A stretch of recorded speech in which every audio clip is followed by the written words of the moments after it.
PowerPC, second transition, OS 9 to OS 10. We're going to begin a third transition from the PowerPC to Intel processors. There are two major challenges in this transition. The first one is making Mac OS X sing on Intel processors. Right? Now, I have something to tell you today. Mac OS X has been leading a secret double life for the past 5 years.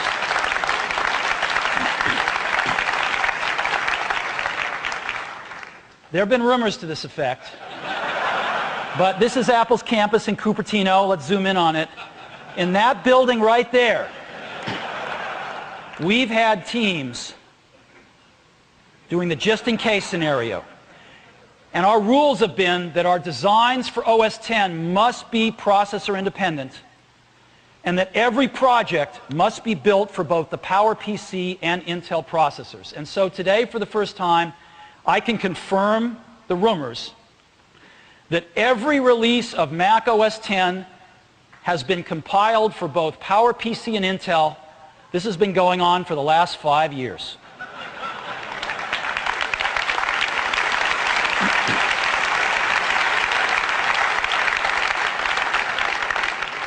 Just in case. So Mac OS X is cross-platform by design, right from the very beginning. So Mac OS X is singing on Intel processors, and I'd just like to show you right now. As a matter of fact, this system I've been using here, let's go have a look. Let's go have a look here.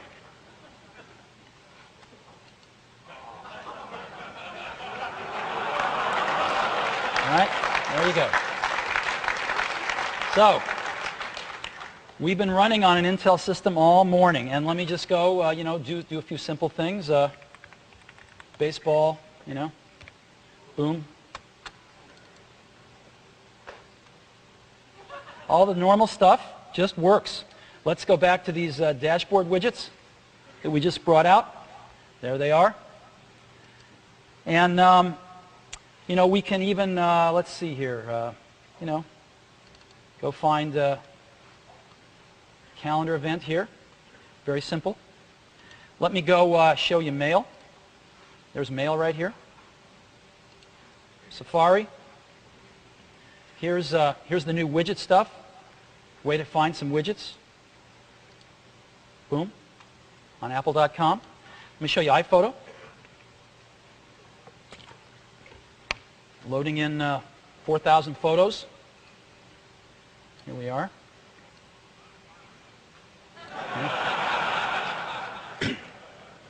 And let me go ahead and play a movie. Here's, let me get rid of this. Here's a movie trailer here. From Doug Lyman, director of The Bourne Identity.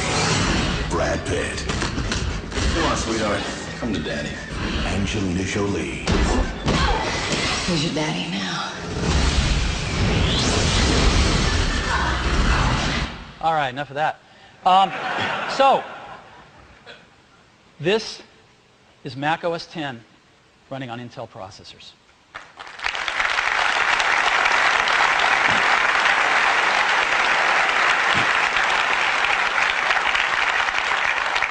We are very far along on this, but we're not done, which is why we're going to put it in your hands real soon so that you can help us finish it.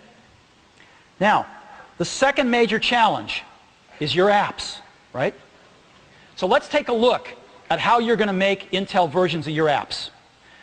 You can separate code into kind of 4 different buckets: widgets, scripts, Java, Cocoa apps, which of course are made with Xcode, Carbon apps, which can be made with Xcode, and Carbon apps, which can be made with MetroWorks. They each have different properties. Widgets, scripts, and Java, they just work, right? They just run. Nothing to do. Cocoa apps, a few minor tweaks and a recompile, and they just work. Carbon with Xcode, more tweaks and a recompile, and they're going to work. And in MetroWorks, the first thing you have to do is move to Xcode. So, let's take a look at this again. Widget scripts in Java just work. Cocoa apps, literally a few days, and your Cocoa app's going to be running with an Intel version.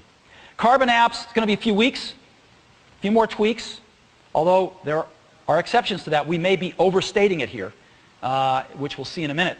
And in MetroWorks, again, we don't know. You've got to get to Xcode. So the key here is getting to Xcode. Now, we started evangelizing Xcode 18 months ago. How is everyone doing on Xcode? They're doing well. Our top 100 developers, over half are using Xcode today.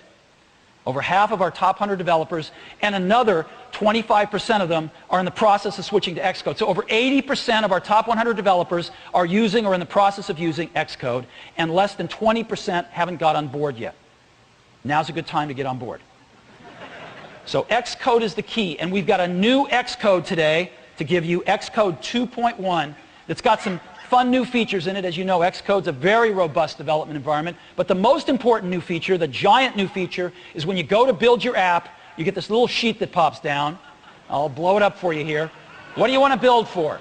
PowerPC and Intel, and you check this box, okay, and you're going to build what's called a universal binary. That's a binary that's going to contain all the bits that run on both architectures. And so the loader for each one loads the right set of bits and goes. One binary works on both PowerPC and Intel architecture. So you can ship one CD that supports both processors. And again,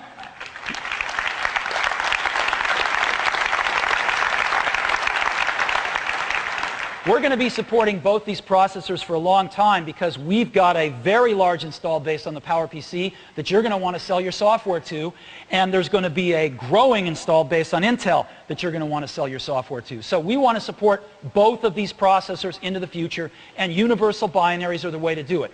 So get on Xcode 2.1 and get your copy today. There'll be a copy for everybody at the registration desk immediately following this keynote. So let's go back, making an Intel version. Now, again, this is nothing like carbonization. This is a lot easier. And I want to focus on one app right here, a Carbon app written in Xcode. This is a developer I've known for a long time. I gave him a call Wednesday night, this last Wednesday night. And I said, we got something really secret we're working on, and I can't tell you what it is. But I want you to put all your source code on a hard disk and fly out here, and let's see what we can do.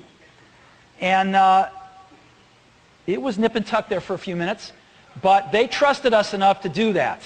And that company was Wolfram Research, and that app was not a small app. That app was Mathematica. And it is my pleasure right now to introduce Theo Gray, the co-founder of Wolfram Research, to tell us what happened in the last 5 days. Theo? Welcome.